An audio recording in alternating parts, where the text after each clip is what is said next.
Oke, yuk kita mulai. Anggap aja saya ini mentor investasi Anda hari ini, dan kita akan bedah bareng-bareng satu kasus yang menarik banget. Kita akan lihat perusahaan properti PT Perdana Gapura Prima, atau kodenya GPRA. Pertanyaan besarnya nih, apakah saham ini tuh peluang emas yang kelewat dari radar pasar, atau jangan-jangan ini cuma jebakan?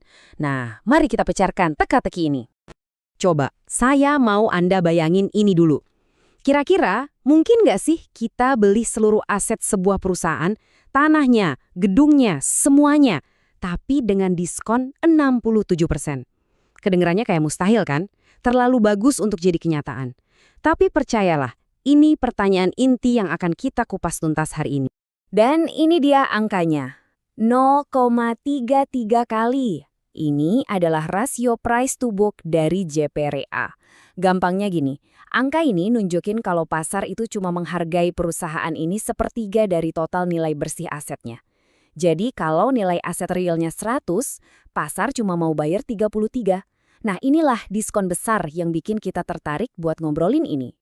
Ya tentu aja, sebagai investor yang cerdas, kalau kita lihat ada barang yang diobral semurah ini, kita harus curiga dong. Kita harus bertanya, ini ada apa nih? Apa masalahnya? Jadi, di bagian pertama ini, kita akan coba bandingkan valuasinya buat lihat apakah diskon ini emang beneran aneh atau wajar. Coba perhatikan baik-baik tabel ini. Fokus kita ke kolom P by B ratio ya. Lihat tuh angka GPRA di paling atas, 0,33x.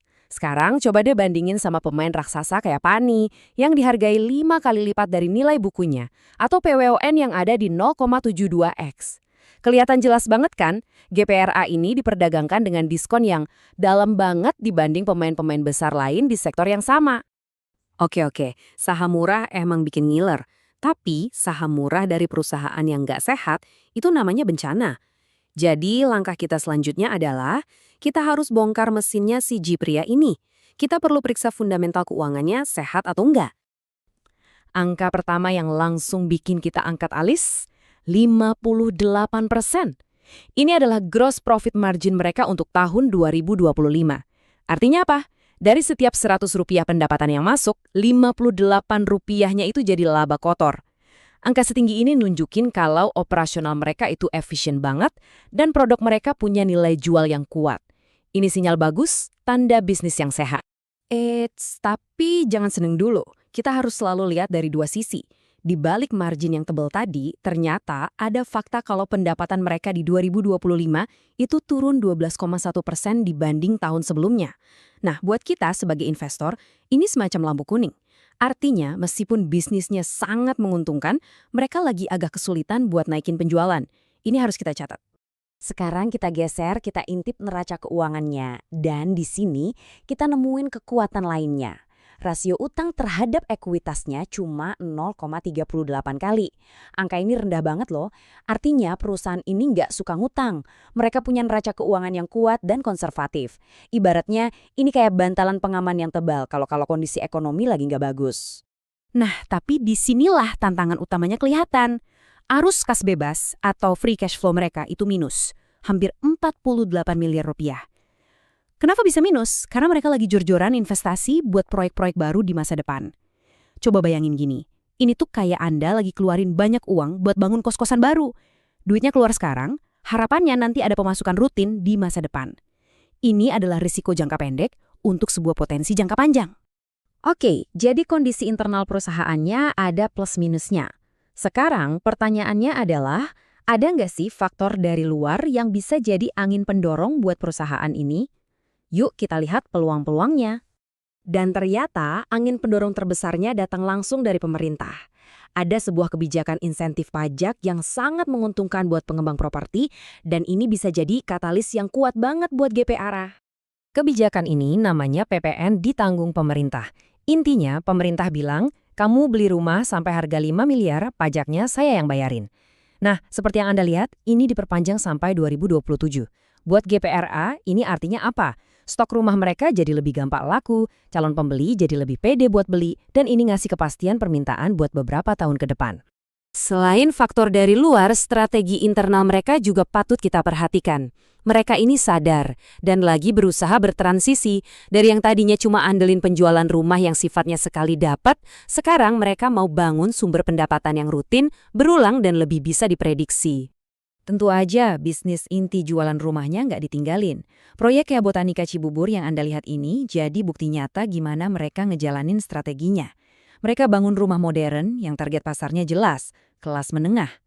Kenapa? Karena ini adalah segmen pasar terbesar di Indonesia, yang permintaannya itu cenderung lebih stabil. Nggak cuma itu, mereka juga nambahin portofolio hotel di bawah merek Nemuru. Kenapa ini penting buat kita sebagai investor? Karena setiap kamar hotel yang disewa itu ngasih arus kas yang stabil dan bisa ditebak.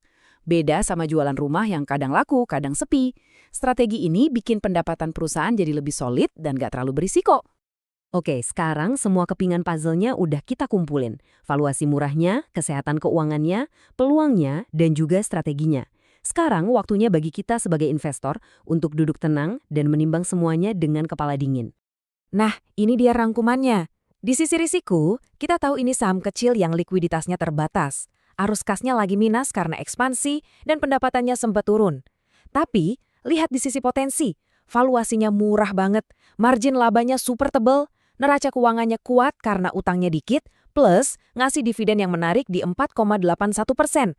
Ini benar-benar pertarungan klasik antara risiko jangka pendek dan potensi nilai jangka panjang.